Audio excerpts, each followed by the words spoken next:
지난주에 제가 광고를 드리면서 책 제목을 거꾸로 말씀을 드렸는데 성경적 비판 이론, 비판적 성경 이론이라고 제가 말했던 것 같습니다. 전에 책 광고 한번 드렸던 책 제목 정정해서 말씀을 드리고요.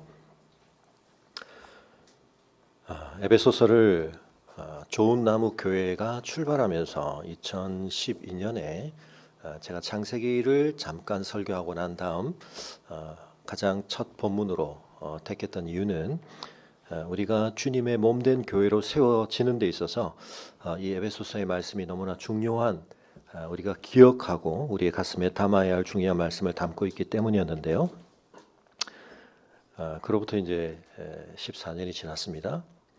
그래서 올해를 생각해 보니까 제가 97년 초에 서울영동교회에서 청년부 사역을 교육자 생활을 시작을 했고 그때부터 샘물교회로 이어지면서 저는 이제 청년부 사역만 우리 배영규 목사님이 청년회, 제가 청년부, 다른 부서들은 계속 교육자들이 교체가 됐는데 청년 사역만 박은종 목사님께서 저희 둘에게 장기 집권을 시키셔가지고 제가 15년을 청년 사역을 부교육자로서 하고 올해가 제가 담임 목사로서 15년째가 되는 해입니다.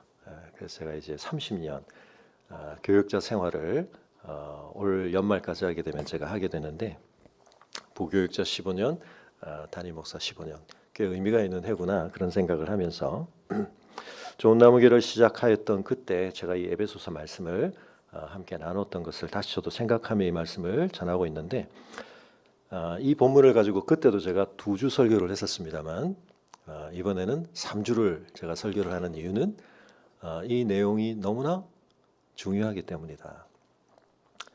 그러나 또 한 가지 제가 깨닫게 되고 또 그래서 늘 실험하게 되는 것은 저로서는 중요하기 때문에 많이 강조를 했다고 생각하는데 때로 뜻밖의 어느 시점에 마치 그 메시지를 처음 들으신 것처럼 반응을 하시는 걸 볼 때마다 반복이 많이 필요하구나 그런 생각을 하게 됩니다. 그리고 또 한 가지는 결국은 우리가 반복되는 경험이 그런 새로운 이해를 가질 수 있는 여건이 되기도 하지만 보다 본질적인 것은 우리가 어떤 관점을 가지고 있는데 기존의 이해의 틀을 가지고 있는데 이게 바뀌기가 참 쉽지 않구나. 그래서 제가 아무리 말씀을 드려도 옛날에 제가 뭐 바베큐 뭐 했던 거 막 기억나시나요? 네. 이렇게 들으면 이렇게 들리고 저렇게 들으면 저렇게 들리고 네. 옛날에 박세민이라는 개그맨이 팝송을 가지고 기가 막히게 한글로 들으면 그렇게 꼭 들리는 그런 코너를 했었습니다. 제가 찾아보니까 유튜브에 아직 몇 개가 있더라고요. 최근에 또 이렇게 하신 것도 있는데 먼저 그렇게 스토리를 만들어서 말을 딱 하고 들으면 영어를 그렇게 잘하시지 않는 분이 들으면 그렇게 들려요. 네. 그래서 우리가 익숙한 틀로 우리에게 주어지는 메시지를 끊임없이 듣게 되는구나라는 생각을 하면서 제가 그래서 굉장히 강조하는 것이 우리가 성경을 전체로서 읽는다. 그래야 성경 전체가 자체로 우리에게 말하고 있는 흐름과 맥락이라는 것을 어쩔 수 없이 우리가 자꾸 익혀지게 되고 그 틀 안에서 각 부분에 있는 메시지가 우리에게 더 정확하게 들리게 된다는 말씀을 드리고 있는 것입니다. 그리고 지난주에 우리가 하나님의 뜻, 우리가 나무 모임 설교에서 들었던 하나님의 뜻 가운데 사실은 우리가 근대 이후를 사는 사람들이 되어버렸기 때문에 우리도 모르게 필터를 가지고 걸러 듣고 있는 것들이 있는데 하나님께서는 너무 처음부터 중요하게 공동체를 얘기하시는데 나라를 얘기하시는데 한 몸됨을 얘기하시는데 우리는 이미 근대의 세례를 다 받아버렸기 때문에 우리는 그걸 어떻게 걸러 듣습니까? 그걸 옵션으로 듣습니다. 부가적인 것으로 듣습니다. 우리에게 훨씬 더 중요한 건 원자화된 가장 중요한 단위와 주체로서의 개인입니다. 삶의 목적에 대해서도 우리는 그렇게 암암리에 생각하고 있는 겁니다. 내 삶의 가장 궁극적인 목적은 뭡니까? 나의 개체로서의 개별적인 생존입니다.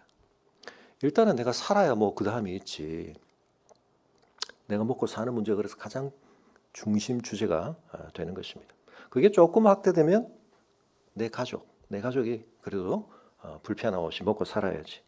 그걸 위해서 삶의 노력을 하는 거야. 그게 잘 확보되고 나면 그게 굉장히 좀 선행적으로 잘 정립되고 나면 그 다음 타인에 대한 관심을 가질 수 있어. 관계에 대해서도 우리가 좀 여력을 가질 수 있어. 우리의 삶의 많은 시스템 자체가 사실은 이런 것들을 훨씬 더 강화시키고 있습니다. 우리가 이제는 예전처럼 전근대 또는 고대처럼 생존 자체가 개인으로서는 잘 보장이 되지 않는, 그래서 그때는 무슨 사상이고 이런 걸 떠나서 그냥 먹고 살려면 같이 있어야 되는, 자연재해를 극복하려니까, 맹수들의 위험을 극복하려니까, 어려운 환경 속에서 먹을 것을 마련하려니까 나 혼자 개체로서 그냥 활동을 해서는 그게 확보가 잘 안 되니까 집단을 이루고 함께 팀워크를 이루어서 뭔가를 해야 하는, 사냥도 하고 재해도 대비하고 이런 많은 것들이 생존 그 자체를 위해서 공동체성이 필요할 수밖에 없었던 그런 여건에서 우리가 기술과 문명과 시스템들을 통해서 많이 자유로워졌거든요. 우리는 훨씬 이것을 강화하고 있습니다. 그래서 우리는 암암리에 아무리 말씀이 그렇다고 말해도 내가 먼저야. 내 개인의 생존이 먼저야. 그러고 나면 여력이 생기면 여유가 있으면 타인을 돌아볼 수 있는 거지. 우리가 이런 생각의 틀을 너무 강하게 가지고 있습니다. 경제적인 그런 관점과 관련해서도 그래서 우리가 시장 경제라는 걸 생각할 때 뭐 사실은 그걸 구축한 사람이 단 한 사람은 아니면 가장 대표적으로 우리가 떠올리게 되는 아담 스미스, 국부론. 그러나 제가 여러 번 말씀드렸습니다. 이 사람이 쓴 스스로도 가치를 부여한 국부론보다 훨씬 중요한 책이 뭐라고요? 도덕감정론. 그 책에서 이 사람이 가장 중요하게 다루는 주제가 뭡니까? 공감, sympathy, compassion. 예. 이게 자신이 생각하는 이 시스템이 정상적으로 돌아가기 위해서 가장 중요하게 전제되고 있었습니다. 사람이 사람에 대해서 공감할 수 있다. 공감하려고 해야 되고 이것이 굉장히 중요한 덕목이다. 근데 우리는 이제 그거 다 사라져 버렸습니다. 여러분, 상식이라는 말이 영어로 어떻게 옮겨집니까? 상식. common sense입니다. common sense. 예. 근데 사실은 좀 더 정확하게 말하면 공통 감각이죠. 왜 이게 상식을 형성하게 되느냐? 사람마다 차이는 좀 있지만 우리가 그래도 어느 정도 수준에서 유사한 신체적인 어떤 공유하는 감각적인 어떤 레인지를 가지고 있기 때문에 보거나 듣거나 만지거나 뭐 이런 것들에서 우리가 적어도 공통적으로 함께 동의하게 되는, 공유하게 되는 어떤 것들이 보편성의 토대가 된다는 겁니다.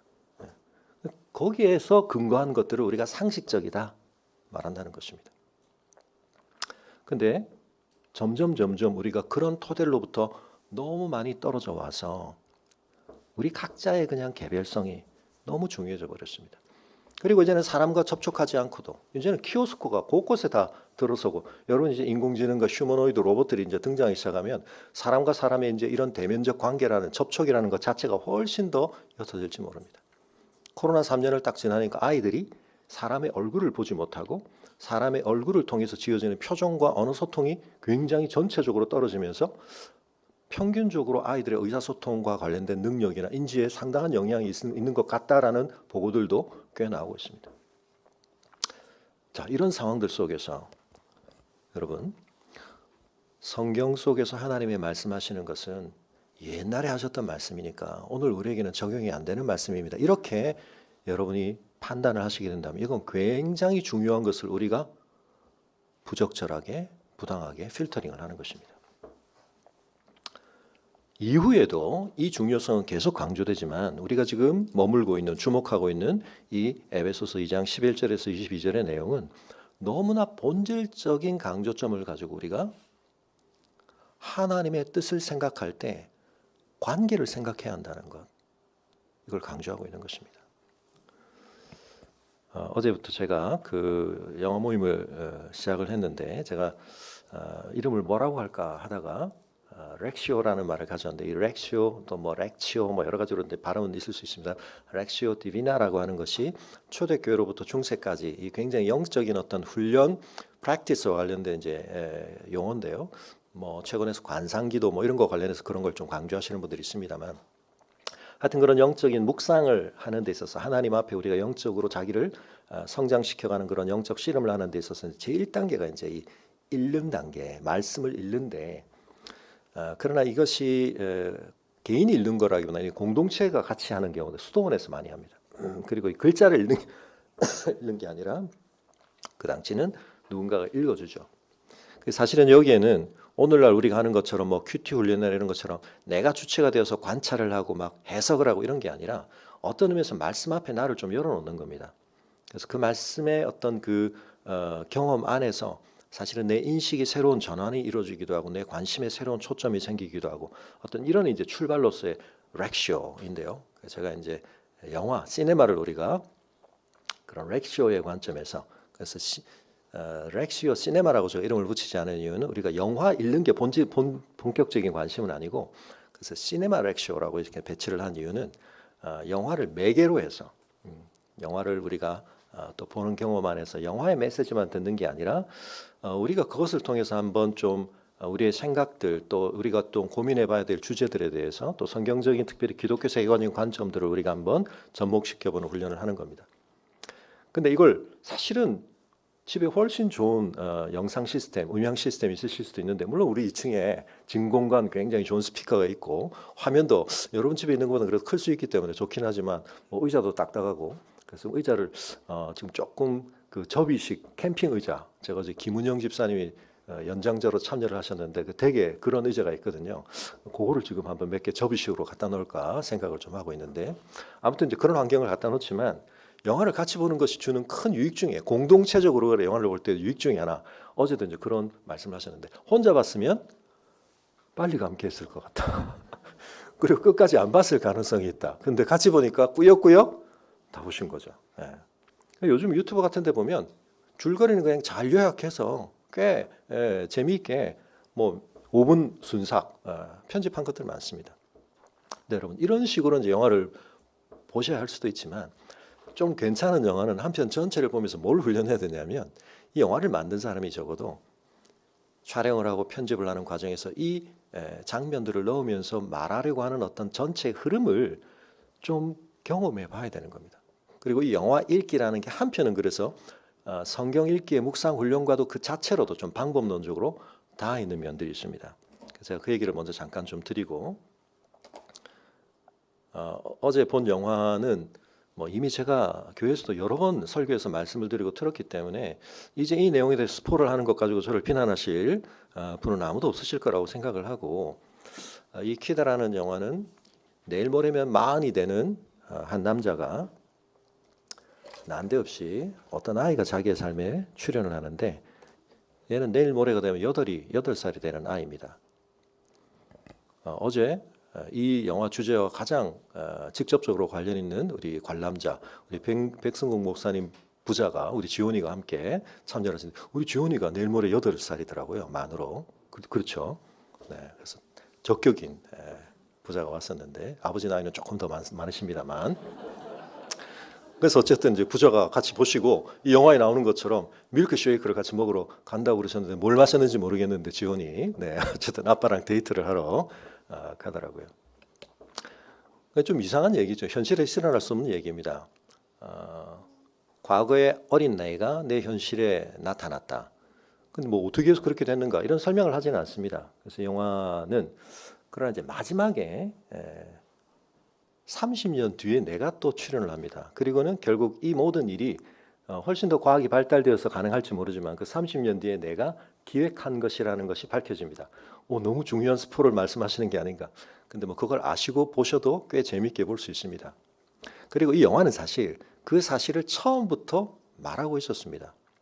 그래서 영화의 결말에 가서 어떻게 그것이 기술적으로 가능한지를 설명하지는 않지만 이건 난데없이 이야기를 매듭 지으려고 갖다 붙인 억지스러운 그런 전개가 아니라 이 영화에 처음부터 기획됐던 거야라는 걸 보여주는데 그게 뭐냐면 제가 보내드렸던 포스터에 보면 빨간 비행기가 있습니다. 이 사람이 파일럿이 됐는데 어린 시절 자기가 꿈이었던 파일럿이 된 상태로 나타나는데 이 영화를 딱 시작하자마자 교차 편집으로 이 로스라는 인물이 어떤 사람인가를 보여주는 에피소드들과 함께 계속 빨간 비행기가 날아다니는 장면을 계속 교차해서 보여줍니다. 이유는 뭐죠? 네, 이 비행기에 사실은 미래에서 내가 타고 있는 거거든요. 네. 자, 그런데 이 비행기가 미래에서 온 비행기라는 평범한 비행기가 아니라는 사실을 보여주는 장면이 딱 하나 있는데 어제 보신 분들이 굉장히 집중을 해서 보시면서 제가 이제 묻는 질문에 답을 꽤 잘하시는데 아무도 대답을 못하신 장면이 바로 이 장면입니다. 그 장면을 제가 잠깐 보여드리는데 화면 연결됐나요? 네. 비행기가 날아가죠. 이건 또 중간쯤입니다.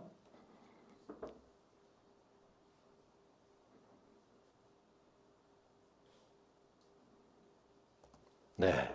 보셨습니까? 네, 화면 닫아주시고. 뭔가를 보셨죠?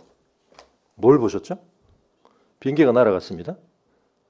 근데 이 장면이 왜 중요하다고요? 이 비행기가 보통 비행기가 아니라는 걸 사실은 이 영화가 짧지만 중요하게 이 한 장면으로 사실은 담아놓고 있는 겁니다. 왜 뭐가 이상한 거 없으셨어요? 네. 주차장에 차들이 빠른 속도로 채워지는데 비행기가 날아갑니다. 비행기가 빠릅니까? 차가 빠릅니까? 비행기가 빠르죠. 비행기가 슝 지나가면 차들이 천천히 채워져야 되는데 차들이 막 빠르게 채워지고 비행기가 천천히 날아간다. 뭐죠? 우리 일상적 상황과 다른 방식으로 이 비행기가 시간 경험을 한다는 얘기입니다. 이해가 되시나요? 네. 아무것도 아닌 짧은 장면이지만 이 장면을 감독이 넣어놓은 이유는 나중에 갔을 때 딴소리 하지 말라는 얘기입니다. 이 비행기 그냥 비행기이긴 하지만 이 비행기 어떻게 보면 타임머신 같은 그런 어떤 관점에서 지금 봐야 되는 비행기라는 걸 보여주고 이 영화는 그래서 나중에 주인공이 아이와 함께 과거로 돌아가게 되는데요. 여러분 이런 방식으로 성경에서 사실은 하나님이 굉장히 중요한 단서들을 우리에게 주고 계십니다. 이 장면을 잘 기억하고 있어? 이 내용을 가지고 전체를 보는 데 있어서 우리가 어떤 관점을 선택해야 될 때 이게 중요한 근거가 돼야 돼? 사실은 말씀을 하고 계시는데 우리가 그걸 세밀하게 기억도 하지 않고 많은 경우 이미 어쩌다 우리가 형성한 관점으로 자꾸 읽으니까 우리는 하나님이 분명한 근거를 가지고 우리의 생각의 틀을 바꾸도록 주시는 말씀을 엄연히 주고 계시는데도 우리는 그냥 그건 모르겠고요. 그건 지나갔고요. 저는 제 방식대로 읽을래요. 이렇게 되는 겁니다.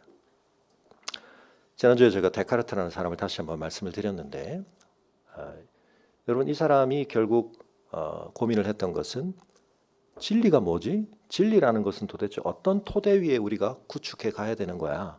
과거에는 전통과 권위와 계시라는 것이 그냥 옳은 것을 우리에게 다 전해주는 거라고 생각했는데 아니야 이거 좀 따져봐야 되겠어. 그것들 중에 아리스토텔레스가 말한 것 중에 전통이 권위가 우리에게 말해준 것들 중에 틀린 게 너무 많아. 의심해 봐야 되겠어. 다 따져봐야 되겠어. 뭐까지 의심해 보는 겁니까? 심지어는 신의 존재까지입니다. 신에 대해서까지. 모든 것을 의심했는데 마지막 남은 게 뭐라고요? 그 의심을 하고 있는 그 의심이라는 나의 생각 자체는 존재하고 있잖아. 그러니까 존재와 비존재를 따지는 가운데 모든 것이 회의의 늪에 빠지지만 존재하는 게 하나 있어. 회의를 하고 있는, 의심을 하고 있는 나의 생각의 존재 자체는 부정할 수가 없군. 거기서 이제 모든 걸 다시 끼워 맞추면서 물론 이 사람은 신존재 증명을 다시 합니다. 그렇지만 이런 생각의 길이 한번 열리고 나니까 이 사람들은 이제는 신조차도 어떻게 해요? 신이 존재해서 우리가 존재하는 게 아니라 신의 존재 자체도 우리의 의식 속에서 뭔가 확보가 돼야 가능한 거지. 그래서 우리는 신도 의심할 수 있다는 생각을 당연하게 하지만 여러분 히브리인들의 사고 속에는 신은 증명의 대상도 신에 대해서 변증의 대상도 아닙니다. 하나님은 그냥 계신 분이십니다. 왜냐하면 창조의 하나님이 계시지 않고 창조가 있을 수 없기 때문에 어쨌든 엄청난 지각 변동이 일어난 다음 우리가 살고 있기 때문에 우리의 생각 속에서는 내가 중심이야. 내가 주체야. 근데 지난주에 말씀드렸던 것처럼 뒤에 생각이 좀 더 발전하고 보니까 나의 주체성을 확보해 준다고 하는 나의 그 생각이라는 것도 언어로 이루어지는데 그 언어는 내가 만든 게 아니거든요. 세계가 이미 존재하고 있고 나는 그 속에 속할 수밖에 없고 그리고 사실은 뭐 조금은 다른 결이긴 합니다만 프로이드 같은 사람이 나타난 정신분석가 같은 얘기를 하면서 인간의 이성만으로 인간이 다 규명될 수 없고 인간 속에 사실은 합리적으로 설명 안 되는 무의식이라는 것이 있어서 이게 훨씬 인간의 더 많은 것들을 형성하더라. 그래서 사실은 이 영화도 그런 점에 있어서 굉장히 자기 자신에 대해서 주체적인 성공 가도를 달리고 있는 한 사람 내면 안에 있는 자기 스스로가 통합하고 있지 못한 균열들, 성장의 미완결 과제들 이런 것들을 이제 좀 들춰내는데요. 자, 여러분 다시 돌아가서 공동체가 먼저입니까? 개인이 먼저입니까?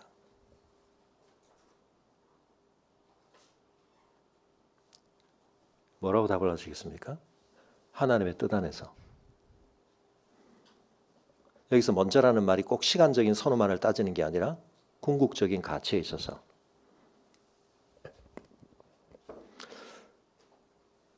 꽤 많은 복음주의 안에서 이런 말들이 굉장히 은혜로운 말씀으로 우리에게 다가오죠. 제가 조금 자주 비판적으로 말씀드렸습니다만 온 우주와 이 세상에 사람이 유일하게 나 하나밖에 없어도 하나님은 예수 그리스도를 보내셨을 거야.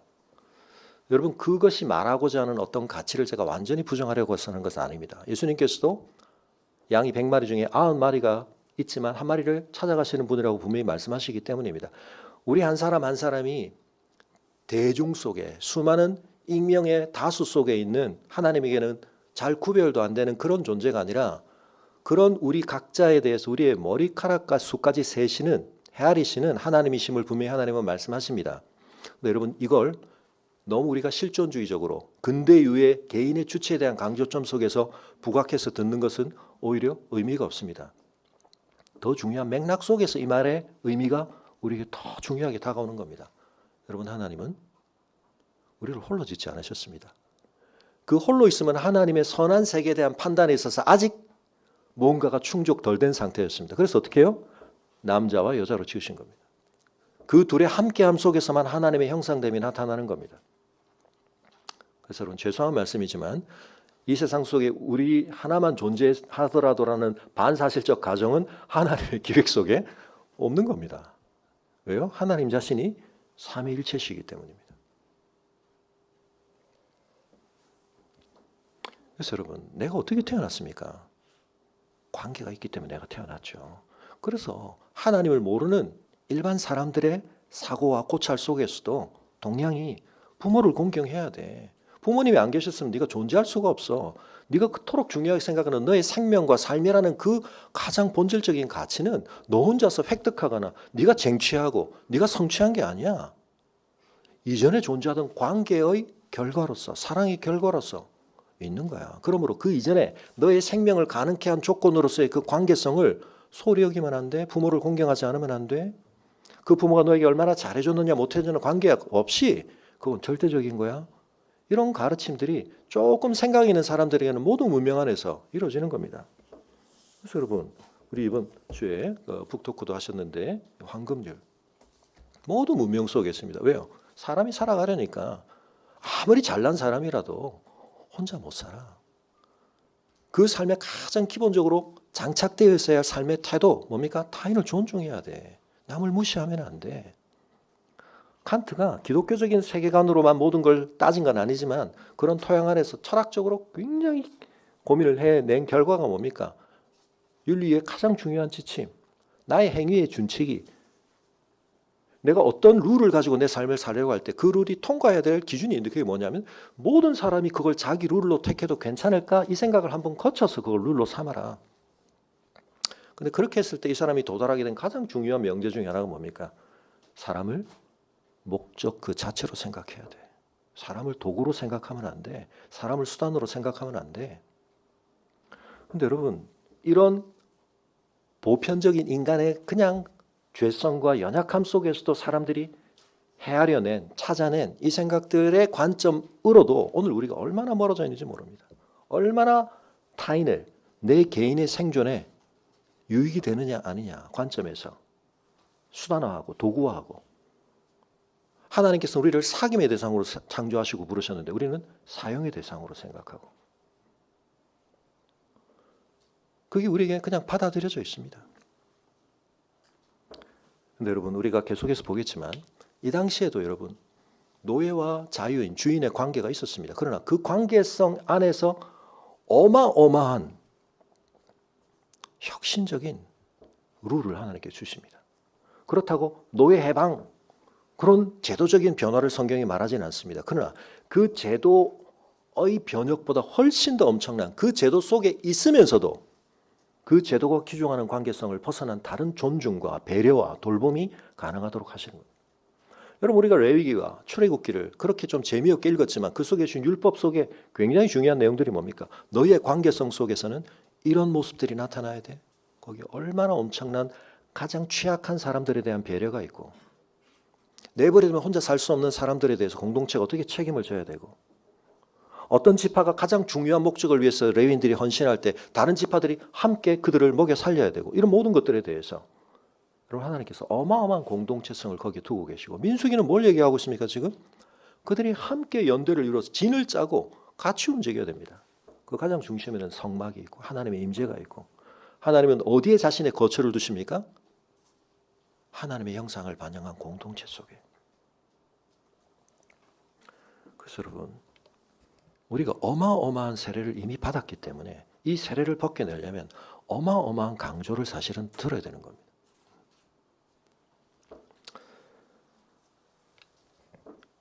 그게 안 되기 때문에 여러분 결혼이 미친 짓이 되고 결혼이 사랑의 무덤이 되는 겁니다.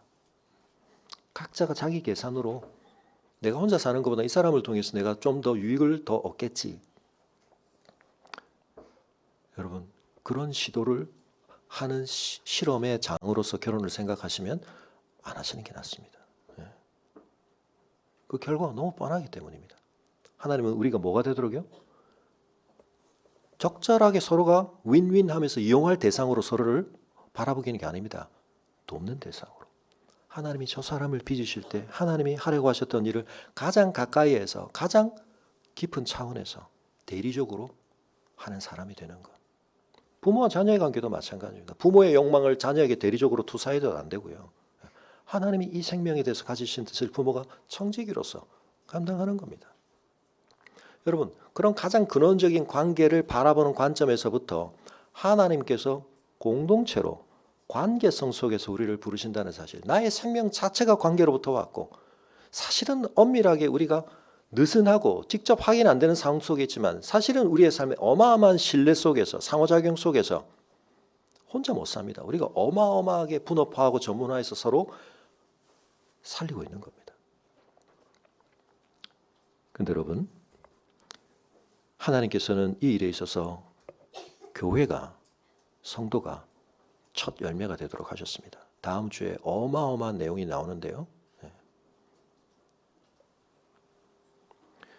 허물로 죽었던 우리를 개별적으로 구원해 내신 것으로 끝나시는 것이 아니라 그 하나님의 우리를 새롭게 하심의 결과는 반드시 우리의 새로워진 관계 속에서 나타나야 한다. 그래서 저도 어릴 때부터 저도 그런 고민도 있었고 주변에 많은 분들이 교회 다니면서 사람들하고 부딪히기 시작하면서 신앙이 성장하기는 어려워. 사람들 때문에 은혜가 안 돼. 사람들 때문에 덕이 안 돼. 맞습니다. 그래서 혼자 어디 산에 들어가셔가지고 면벽수도 하시듯이 성경 읽고 기도하시면 영적으로 성장하실 것 같습니까? 아닙니다. 자기 기만에 빠집니다. 그래서 칼빈은 교회는 영혼의 어머니라 그랬습니다. 혼자 생존할 수 있을지 모르지만 어머니의 돌봄과 어머니의 품 안에 있지 않으면 아이는 사실은 실제적으로는 죽을 가능성이 많습니다. 현실의 교회 안에 많은 한계와 어려움들이 있습니다. 그럼에도 불구하고 이 공동체는 하나님이 기획하신 거기 때문에 소홀히 여기시면 안 됩니다. 하나님의 근원적인 판단 속에 개별적으로 불렀는데 그들을 그래도 이렇게 좀 묶어놓으면 뭐가 좀 더 괜찮겠지. 아닙니다. 여러분 자연에 존재하는 힘을 우리가 여러 가지로 나누어 부르기는 하지만 근본적으로는 딱 네 가지로 정리합니다. 뭐죠? 중력, 전자기력. 이게 우리가 현실에서 경험하는 모든 힘을 이걸로 다 우리가 환원해서 말할 수 있습니다. 그런데 사실은 이것과 비교할 수 없이 훨씬 강한 힘이 있습니다. 그게 양력과 강력입니다. 이게 아주 미시적인 단계에서 원자 차원에서 있는 힘입니다. 거기 뭐가 있습니까? 어마어마한 결합력이 있습니다. 하나님이 만드신 물질 안에 그걸 아인슈타인이 알아내가지고 E = mc 스퀘어 질량, M이 질량을 가진 물질이라는 것 속에 뭐가 있다고요? 빛의 광 속에 제곱에 해당되는 어마어마한 확대가 가능한 에너지가 그 안에 응축되어 있다고요. 물질은 그렇게 되어 있습니다. 어마어마한 에너지가 그 안에 있습니다. 결합력으로. 여러분 다이너마이트를 던져서 폭탄을 던져서 뭔가를 해체시키는 게 우리에게 굉장한 위력으로 보이지만 사실은 그것을 통해서라야 그렇게 해체되는 원래 있었던 결합이 훨씬 근본적으로 강한 겁니다. 그리고 한편은 해체된 걸 화평으로, 화해로, 갈등과 분열을 평안으로 만드는 파워가 훨씬 크고 어려운 겁니다. 여러분 죄의 본질은 뭡니까? 죄는 근본적으로 관계 거부입니다. 관계 거부. 하나님과의 근원적인 올바른 관계 거부. 그 관계 안에 있어야 할 나를 그 관계의 장으로부터 이탈시키는 것. 그 관계를 그래서 거부하고 거역하고 파괴하는 것. 그 결과는 또 다른 관계 안에서 반드시 동일한 양상을 나타냅니다. 이웃과의 관계를 거부하고 파괴하고. 그래서 우리가 죄라고 말하는 것들을 조금 더 근원적으로 말하면 결국 관계를 깨트리고, 그리고 이제 죄는 우리를 관계를 감당할 능력을 약화시키는 겁니다. 그래서 죄 지으면 사람이 어떻게 되냐면 사람의 낯을 피하게 되어 있습니다. 적어도 양심이 조금 살아있는 사람이라면. 그리고 죄는 우리를 점점 더 고립시킵니다. 그런데 내 안에 떳떳함이 있고 내 안에 빛이 있으면 어떻게 되냐면 어떻게 된다고요? 예수님께서 뭐라고 말씀하십니까? 그 사람은 점점 빛 가운데로 나아가고, 그리고 그 사람은 관계를 감당해내고 관계를 살립니다. 그래서 내가 상호작용을 하면 관계에 자꾸 갈등이 생기고 균열이 생기고 상처가 생기고 사람들이 자꾸 깨지는가? 아니면 내가 거기에 함께 관계의 상호작용의 촉매로 작용을 하면 사람들이 힘을 얻고 용기를 얻고 내가 진정 누구인지를 찾게 되고 그 속에서 각자의 은사가 더 발휘가 되고 화평이 일어나는가? 여러분 잘 생각하셔야 됩니다. 우리의 삶의 목적이 뭡니까, 여러분? 나 한 사람 잘 먹고 사는 게 내 생존의 목적이 아닙니다, 여러분. 세상은 그걸 절대 규율인 것처럼 여러분에게 세뇌시키고 있습니다. 그런데 하나님은 율법에서 분명히 말씀하십니다. 율법을 딱 압축하면 뭡니까? 거기 관계가 있습니다. 하나님과의 관계, 이웃과의 관계. 하나님과의 관계에서 뭐요? 내 힘과 뜻과 정성과 목숨. 내 목숨이 그렇게 중요한데 그걸 다 쏟아서 하나님을 사랑하는 게 율법입니다. 우리 존재의 목적입니다. 또 하나는 뭡니까? 내 이웃을 내 몸처럼 사랑하는 겁니다. 이거 하라고 우리의 생명이 주어진 거고 이렇게 사는 사람을 하나님이 잘 산다고 말씀하시는 겁니다. 그런데 어떻게 해요? 우리가 자녀를 어떻게 가르칩니까? 야, 세상에서 바보 취급 안 당하려면, 세상에서 먹고 살려면 남을 이겨야 돼. 남보다 더 알아야 돼. 여러분, 가장 궁극적인 가치를 이렇게 전도시켜 놓고 아무리 강조를 해봐야 부분적으로는, 과정적으로는 그게 먹힐 수 있습니다. 근데 그렇게 되거나 애가 어떻게 됩니까? 하나님의 관점에서 망가지는 겁니다, 지금. 내가 남보다 더 많이 가져서, 내가 남보다 더 많은 걸 알아서, 내가 남보다 더 많은 권한을 가져서 남 이용하고 내 안전 보장하고 내 만족을 추구하는 삶을 성공적으로 살았다? 하나님 앞에 죄인으로 산 거죠. 왜 더 알아야 되고 왜 더 가져야 되고 왜 더 많은 힘을 확보해야 합니까? 그래야 남을 더 잘 도울 수 있으니까, 남을 더 잘 세울 수 있으니까, 남을 더 잘 돌볼 수 있으니까, 다른 사람을 더 효과적으로 제대로 섬길 수 있으니까. 돌아가신 배은교 목사님, 공부해서 남들나 이 부모들이 이게 저준 줄 모르고, 야, 심지어는 자기 자신까지 투입해서 나 잘 되라고 너 공부하라는 거 아니야? 너 잘 되라고 공부하라는 거야. 이게 저준 줄 모르고 공부해서 남 줘야 돼. 네가 열심히 남들보다 더 고민하며 제대로 분별하고 많은 걸 올바르게 알아서 그런 것들을 제대로 알지 못하는 사람들이 올바른 판단을 할 수 있고 삶에 더 좋은 선택들을 할 수 있는 길들을 미리 잘 마련하고 섬기고 봉사하고 기여하라. 다음에 언젠가 제가 또 영화에 반드시 틀겠지만 엠퍼러스 클럽 자주 말씀드렸던 내용이죠. 가장 중요한 내용이 뭡니까? 슈트럭 나운테라고 하는 이상한, 우리는 기억도 못하는 사람의 현판을 학생들 초창기에 뒤에다 붙여 읽게 합니다. 자기 과시적인 내용이 들어있습니다. 나 슈트럭 나운테는 이런 업적을 가지고 살았다. 묻습니다. 너희들 저 사람 누군지 아냐? 아무도 모릅니다. 학생들이. 모를 수밖에 없죠. 역사가 그 사람에 대해서 자기가 남긴 그 현판 외에는 다른 기록을 남기고 있지 않거든요. 근데 앞에는 다른 석상들이 있습니다. 아리스토텔레스가 있고 괴테가 있고 베토벤이 있고 이 사람들은 압니다. 왜요? 그 사람들이 기여를 했거든요. 기여하지 않는 사람은 역사가 기억하지 않는다. 여러분, 하나님께서 우리에게 말씀하십니다. 부모가 여러 명의 자녀가 있을 때 이렇게 한다고 생각해 보십시오. 부모가 제일 원하는 게 뭘까요? 자녀들이 서로 우애 좋게 지내는 겁니다. 근데 창세기에 흐름이 나오는 것처럼 가인과 아벨부터 시작을 해서 요셉의 형제들까지 서로 물어뜯고 죽이고 시기하고 질투하고 경쟁하고 부모 마음을 제일 아프게 하는 거 아닙니까? 야, 너희가 그런 경쟁을 통해서 각자 성장하는구나. 잘하고 있다. 제정신이 아닌 부모죠. 야, 좀 양보해. 아빠 왜 나만 억울하게, 나만 양보해야 돼요. 그때 아빠의 마음에 뭐가 있습니까? 야, 네가 양보하면 내가 너 더 주지. 단순한 원리 아닙니까? 하나님 그거 우리에게 말씀하시는 거거든요. 하나님 왜 저만 손해봐야 돼요? 왜 저만 이렇게 옳다고 하는 거 하다가 저만 이렇게 더 억울해져야 돼요? 부당한 일 당해야 돼요? 하나님 뭐라고 말씀해요? 내가 책임진다. 내가 반드시 보상한다. 세상에서 너 잘못 산 사람 취급당하고 너 경멸을 당할지 모르지만 부자로 살았어? 나사로 누가 영광스럽게 됐냐는 겁니다. 여러분 믿으십니까? 하나님이 그런 분인 줄 믿으십니까? 그러면 여러분 자녀들에게 그렇게 가르치셔야 됩니다. 너 좀 손해봐라. 너 좀 양보해라. 너 좀 뒤쳐져도 돼. 누군가를 앞서간다는 상대적인 속도감을 너무 중요하게 생각하지만 네가 어디로 가는지 올바른 방향이 중요한 거야. 다른 애들이 다 왕따 시키는 친구 편들다가 너 같이 왕따 당했니? 너 너무 잘했어. 그렇게 말해줄 수 있으시죠? 말하고 계시죠? 네. 힘없는 애라고 외모가 좀 그렇다고 애들이 안 놀아주는 친구 너는 걔랑 같이 놀아줘야 돼.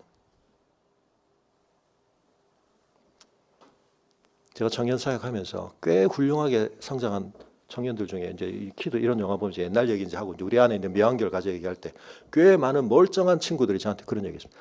제가 그때 친구들의 그 또래 압력을 견디지 못해서 제가 그런 왕따에 같이 했던 거 하나님 앞에 지금 회개합니다. 꽤 괜찮은 애들이에요. 제가 그때 용기가 없었습니다. 은근히 제가 그 대세를 거스르지 못하고 우리가 좋은 나무 교회에서 우리 아이들 잘 키운다는 의미가 뭡니까? 세상의 그런 흐름을 벗어나서 너는 좀 다르게 살아. 그게 거룩이죠. 하나님의 진리를 알고 하나님이 이 세상을 통치하신다는 걸 아니까 너 좀 다르게 사는구나. 관계 속에서 다른 상호방식을 내재화했구나. 하나님이 선한 일을 위해서 우리를 구원하신 겁니다. 그 선한 일이라는 게 뭡니까? 그건 결국 관계를 바라보는 우리의 관점이 바뀌어야 되는 겁니다. 나 혼자 잘 먹고 사는 아이를 만들어봐야 이 세상을 훨씬 더 효과적으로 망치죠. 우리 몸 안에서 그런 걸 뭐라고 부릅니까? 암이라고 부릅니다. 몸 전체의 시스템과 균형과 발전과 관계없이 자기 혼자 어마어마한 생존력을 가질 때 그걸 암이라고 부릅니다. 우리가 암을 키우고 암을 증진시키는 거 멈춰야죠. 어떻게 해서든 우리 아이가, 내 자녀가 돈을 더 잘 벌고 성공적인 어떤 것을 하는 것이 수단이 돼야 되는데, 과정이 돼야 되는데 그 다음 모르겠고 네가 그것까지 하는 거 내가 부모로서 역할한 거다. 자녀가 압니다. 부모가 믿음이 없구나. 부모가 진짜 중요한 가치에 대해서 내재화가 안 돼 있구나. 그럼 부모의 권면을 안 듣습니다. 나중에는.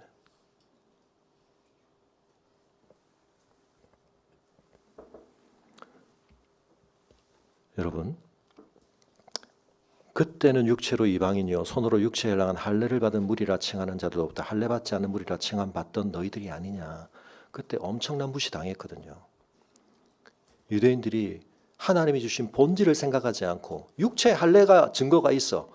우리 손 안에 율법의 두루마리가 있어.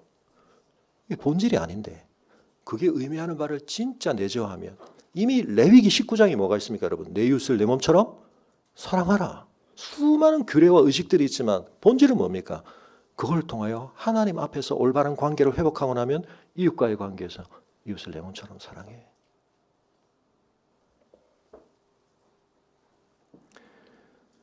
여러분, 십계명을 우리가 정확하게 이해해야 되는 이유는 그 속에 담겨있는 정신을 이해하기 위한 것인데 자주 말씀드렸지만 예수님께서 오셨을 때 수많은 율법을 가르쳤던 사람들의 가르침과 다른 가르침을 전한다고 오해받으시며 받으셨던 혐의 이 사람 율법을 폐하는 사람이야 아니라고요.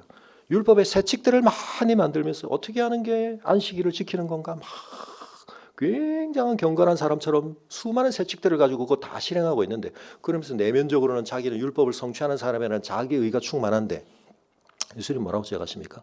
너희가 세칙의 수는 늘렸지만 하나님의 그 법을 주시며 입법 취지, 법에 진정한 적용되어야 할 범위는 좁혀버린 겁니다. 사람을 찔러 죽이지만 않으면 난 살인 안 한 거야. 아니요. 미워하는 것도 살인이라고, 하나님 앞에서.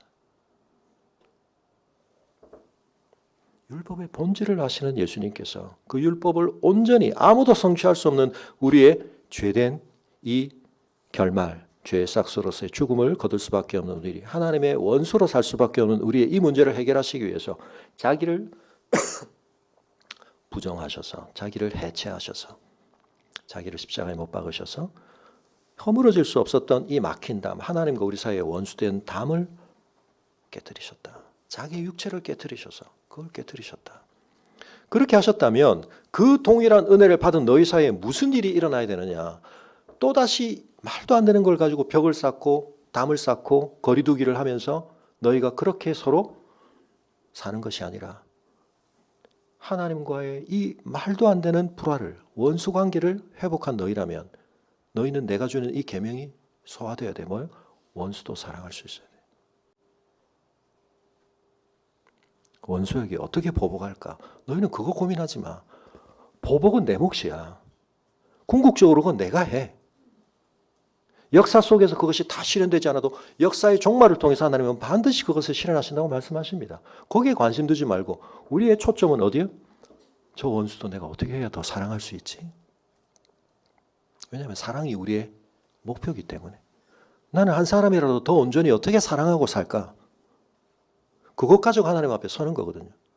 제가 하나님의 진정한 사랑을 깨닫고 십자가로 보여주신 그 사랑을 깨닫고 제가 이 구체적 관계 속에서 그걸 실험하다 왔습니다. 잘 안 됐지만.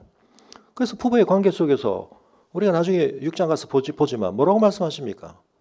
5장 6장에서 우리 모든 구체적 관계 나중에 다시 다 나옵니다. 이거. 남편들에게 뭐라고 말하십니까? 그리스도가 교회를 위해 자기를 주신 것 같이 아내를 사랑해라. 와, 겁나서 결혼하겠습니까, 여러분? 십자가에 죽으라는 얘기입니다. 그러니까 여러분, 그리스도가 교회를 어떻게 사랑하셨는지를 모르는 남자와 연애하고 결혼하는 것이 한편은 얼마나 자기에게 불행한 일인지 아셔야 되죠. 그 사랑을 모르고 그 사랑의 본이 없고 그 사랑의 공급을 누리지 못한 사람이 내 매력에 감화하여 나에게 쏟는 관심과 애정이라는 게 얼마나 지탱될 거라고, 엄청난 착각이죠.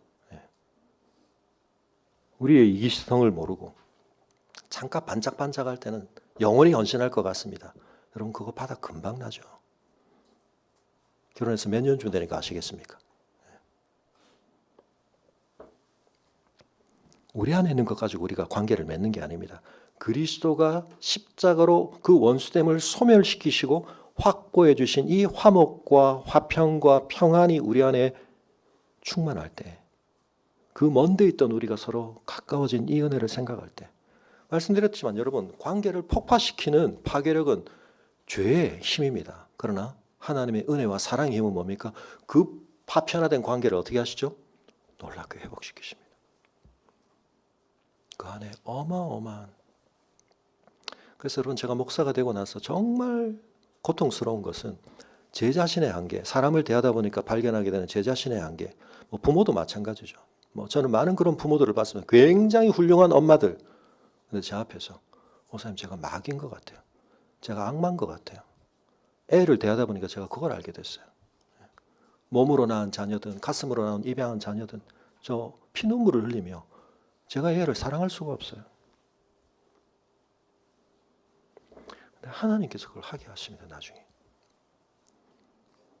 그래서 놀랍게 그 관계가 회복되어지고, 그 관계가 감당이 안 돼서 쩔쩔매다가 지금은 그 아이와 이 아이 없었으면 어쩔 뻔했나, 어마어마한 친구가 됐어요.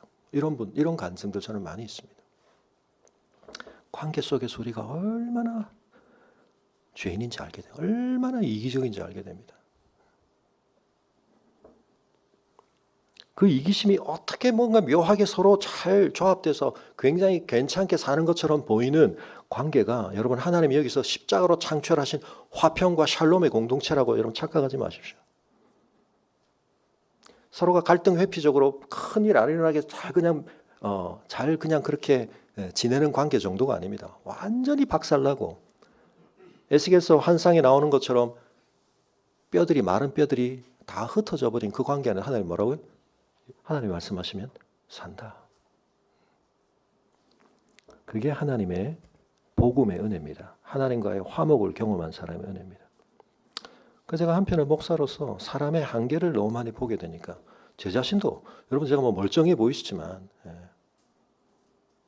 우리 속에 얼마나 많은 문제들이 있습니까? 근데 그걸 알고 나면 여러분 사람을 사랑하기가 참 쉽지가 않습니다. 근데 어떻게 해요? 이런 나를 하나님이 사랑해 주신 거 생각하면 제가 누군들 사랑을 못하겠습니까? 여러분 그게 다음 주에 나오지만 바울의 고백이면 내가 죄인의 괴수인데 그런 나를 하나님이 어떻게 받아주셨는지 생각하면 관계 속에서 우리가 때로 겪는 아픔과 갈등과 어려움들이 있지만 그거 용납 못할 게 뭐가 있습니까? 부부의 관계도 마찬가지입니다. 여러분 자존심, 내 체면, 많은 것들 삼자 구도로 다시 보시면 하나님이 나를 어떻게 대하셨지? 거기서 다 녹는 거고 거기서 다 다시 하나님 앞에서 우리가 새로운 마음을 받게 되는 거죠. 그게 새 사람입니다. 하나님이 빚으시는 새 사람. 이 새 사람은 하나님의 은혜가 빚어내는 결과입니다. 하나님의 구원의 선물을 받은 사람의 마음속에서 빚어지는 하나님의 새 창조의 결과, 우리 안에서 죄성이 아니라 관계를 거부하고 이탈하고 파괴하는 죄성이 아니라 그런 관계를 끊임없이 인내하시고 신실하심을 붙드시고 언약에 신실하시게 우리를 끝내야 구원해 내시고야 마신 그런 우리를 위해 자신을 내어주신 그 십자가의 사랑을 받은 사람은 관계를 포기할 수가 없습니다. 내가 그 관계에 대해서 결론을 내릴 수가 없습니다. 내가 또 속을 수 있고 내가 또 이용당할 수 있지만 나를 열어놓는 겁니다. 우리가 예수가 선택한 십자가에서 봤지만 예수님이 못에 대해서 손을 쫙 펴시고 가시면류관에 대해서 이마를 내어주시고 침뱉음에 대해서 얼굴을 내어주시고 그분이 우리를 위해 그러셨다는 사실을 심지어는 우리가 그분께 행한 그 일에 대해서 주님이 그것을 감내해 주셨다는 사실을 알게 될 때 여러분 어떤 원수도 우리가 사랑할 수 있습니다. 여러분의 원수가 생각보다 가까운 곳에 계시죠. 사랑할 수 있습니다.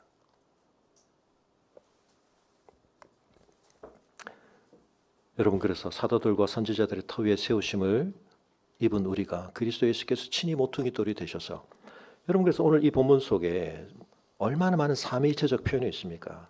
그의 안에서 건물마다 서로 연결되어 주 안에서 성전이 되어가고 마지막 절보다 하나님 너희도 성령 안에서 하나님이 거하실 처소가 되게 하여 그리스도 예수 안에서 함께 지어져 가니라. 성삼위 하나님께서 행하시는 창조의 뜻을 이루시기 위하여 그것에 역행하는 삶을 살았던 우리를 구속하시는 이 일이 결국 어떻게 놀랍게 이루어지게 되는가. 사랑하는 성도 여러분, 하나님께 받은 은혜는 많은 것을 통해 나타날 수 있습니다. 은사로 나타날 수도 있고 많은 것으로 나타날 수 있지만 가장 성경이 중요하게 보는 것은 관계입니다. 여러분의 관계가 부정할 수 없이 하나님께 여러분이 받은 은혜를 여실히 드러내고 있습니다.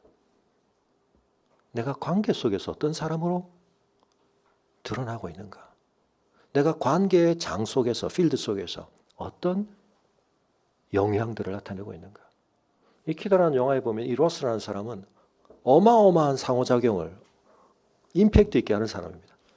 그것도 굉장히 영향력 있는 사람들에게 조언을 해서 더 성공적인 역할을 하게 하고 그 사람들이 위기에 빠졌을 때 그 위기를 대응할 수 있는 위기 관리를 놀랍게 해서 컨설팅을 해주는 사람입니다. 그렇게 될 수 있는 이유가 뭘까요? 자기 자신이 어마어마한 씨름을 통해서 그런 성공을 이뤄냈기 때문에. 근데 이 키다라는 애가 나중에 자기가 성이 된 자기가 뭘 하는지를 모르다가 물었더니 이미지 컨설턴트라고 하는데 나중에 전곡을 찌르는 말을 합니다. 나 당신이 뭐 하는 사람인지 알게 됐다. 자기의 본 모습을 속이고 다른 사람인 것처럼 살게 하는 거군요. 자기 내면에 있는 것을 진정하게 성장시키고 통합하지 않고, 사실은 그 속에는 이제 아버지와의 관계의 숙제가 있는데요. 나중에 아버지는 그걸 풀려고 애쓰지만 이제 아들의 마음속에 상처가 있고 뭐 이러면서 이제 그게 굳어져 버렸습니다. 그래서 한편은 다른 사람들에게 끊임없이 하는 말, Stop crying. 제발 좀 질질 짜지 마, 울지 마. 자기 연민에 빠지지 마. 막 이러면서 강해져야 돼. 막 이런 거 주장하는데 자기 안에 어마어마한 취약성을 가지고 있으니까 그렇게 된 거거든요. 나중에 그런 자기와 이제 통합을 하는. 제가 이 영화를 굉장히 중요하게 다루는 이유는 물론 이제 그 이상으로 가서 우리는 그것이 하나님과의 관계성 안에서 더 이제 접근이 되어야 되고 해석이 되어야 하지만 우리 안에는 수많은 숙제, 우리의 존재의 가장 중요한 숙제가 관계에 의해서 형성되고 관계를 통해 드러난다는 사실을 보여주는 영화이기 때문에 제가 첫 번째 영화로 삼은 겁니다. 그래서 시간이 되신 분들 디즈니 플러스에 가시면 보실 수 있는데 안 그러신 분들을 위해서 제가 다음에 한번 또 영화를 한번 틀겠습니다만, 여러분, 나 자신과 샬롬 할 수 있는 것은 나를 십자가에서 받아주신 하나님의 시선과 그 은혜의 품 안에서 가능한 겁니다. 내 어떤 취약성 속에서도, 그리고 그 품 안에서 내가 완전히 통합되어지고 수용되어짐을 경험하는 그 사랑을 누리게 되면 그 우리의 마음밭은, 그 우리의 품은 또 다른 누군가를 품어내고 또 다른 누군가를 하나님 앞으로 회복시키는, 깨어지고 망가진 사람들의 그 파편화된 내면을 붙들어주고 통합시켜주고 그렇게 되는 겁니다. 그런 사람들이 모여서 공동체를 이루면 이 안에서 무슨 일이 일어나야 될까요? 사람이 살아나야 되죠. 마지막으로 제가 저희 노회에서 어느 목사님이 하시는 이야기를 듣고 제가 이 내용에 대해서 또 다른 평가들이 많이 있을 수 있겠지만, 자신이 청년 때였는데 더운 여름철에 예배가 시작되기 직전인데 어떤 한 청년이 허겁지겁 막 땀을 뻘뻘 흘리면서 들어왔다는 겁니다. 자기는 찬양팀의 이쪽 편에 앉았는데 저쪽 편에 그 와이셔츠 같은 걸 입었는데 문제는 이 사람이 속옷을 제대로 안 입었네요. 그러니까 이제 뭐 땀이 너무 많아서 비쳐서 그랬는지 그 뒤에서 이제 사람들이 이제 수군거렸는데 보니까 용이 몇 마리 지나가는. 예. 그러니까 이제 주변이 웅성웅성해진 거죠. 그리고 이 사람 저 사람 얘기를 하는데 그 뒤에 앉아있던 권사님들이 계셨는데 자기가 저 반대편인데 결국 이런 소리가 들리더라는 거예요. 여기가 어딘 줄 알고 감히. 예배가 끝나고 축도를 하는 동안 그 사람은 도망치듯 빠져나갔다. 아이고, 그런 사람이 교회 못 오도록 우리 권사님들이 단속을 잘하셨네. 그런 생각이 드실 수도 있는데, 여기가 어디라고 감히. 그럼 여기서 저는 이 육체의 할례를 행한 유대인들이 이방인들을 대하던 시선, 여기가 어디라고 감히를 나한테 먼저 적용한 사람이라면 그렇게 말할 수 있겠습니까? 내가 하나님의 존전에 이 지성소 한가운데 내가 어떻게 감히 올 수 있습니까?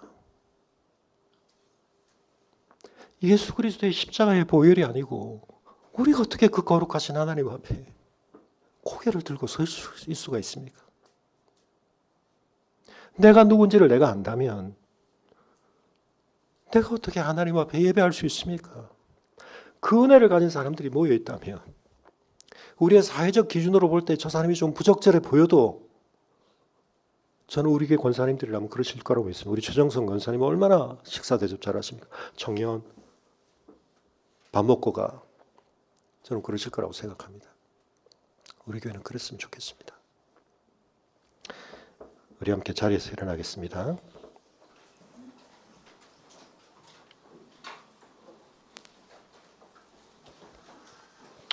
사랑하는 성도 여러분, 사람을 바라보는 우리의 시선들 속에, 관계를 경험해온 우리의 마음들 속에 우리가 자각하지 못하지만 참 많은 것들이 필터가 되어 있습니다.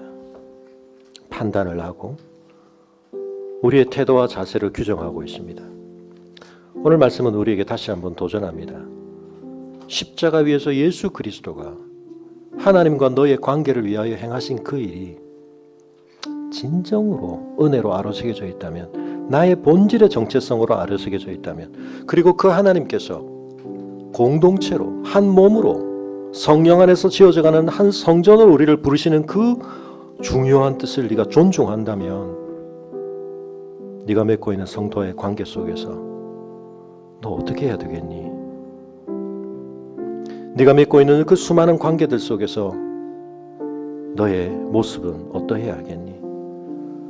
네가 그 관계 속에서 상호작용한 결과 너의 관계들은 어떤 모습으로 피어나야 되겠니? 우리가 그 말씀을 다시 한번 기억하면서 성령 안에서 하나님이 거하실 처소가 되기 위해 그리스도 안에서 우리가 함께 지어져 가고 있다는 이 놀랍고도 축복된 말씀 앞에 우리가 아멘으로 응답하며 우리가 그 은혜 더 깊은 자리에 가기를 원합니다. 함께 시간 기도하겠습니다.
살아계신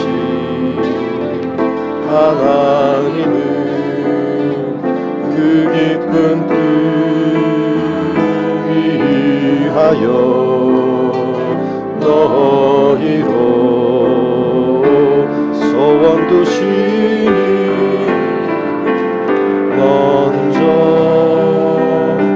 주님의 나라와 그의 의를 구하라. 그리하면 이 모든 것을 내게 더욱더 풍성히 주리라. 내가 여호와의 의를 따라 감사미로라. 높으신 여호와의 이름 찬양. 할렐루야. 아멘.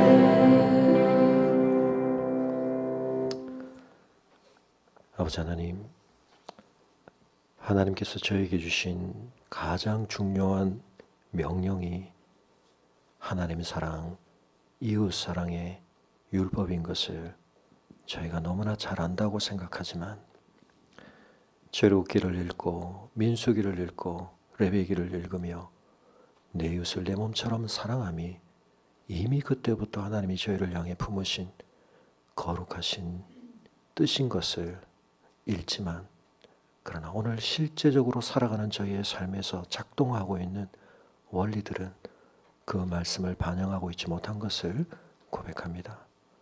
지난 한 주간 저희의 결심들, 저희의 선택들 속에서 하나님의 말씀이 무시되었던 것을 고백합니다. 부족하고 연약하지만 또다시 하나님의 말씀을 받으며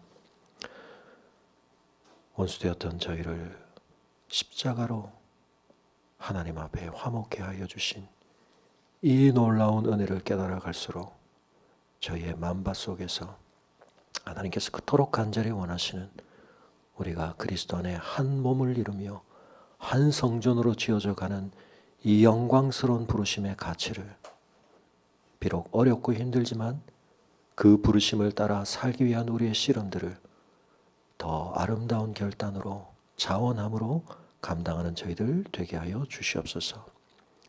부부의 관계, 가족의 관계로부터 이웃과의 관계 속에서 저희가 하나님의 은혜 아는 자들답게 복음으로 빚어진 새 사람답게 주님 앞에서 살아가는 또 한 주간이 될 수 있게 하여 주시기를 간구하오며, 이제는 우리 주 예수 그리스도의 은혜와 우리 아버지 하나님의 그 크신 사랑과 성령의 감화감동 교통하심이 주 안에서 한 몸으로 한 성전으로 지어져가는 이 복되고 놀라운 부르심 앞에 감사함으로 감격함으로 응답하는 삶 살기를 결단한 주의 성도들의 걸음 위에 지금부터 영원토록 함께 하시기를 간절히 축원하옵나이다.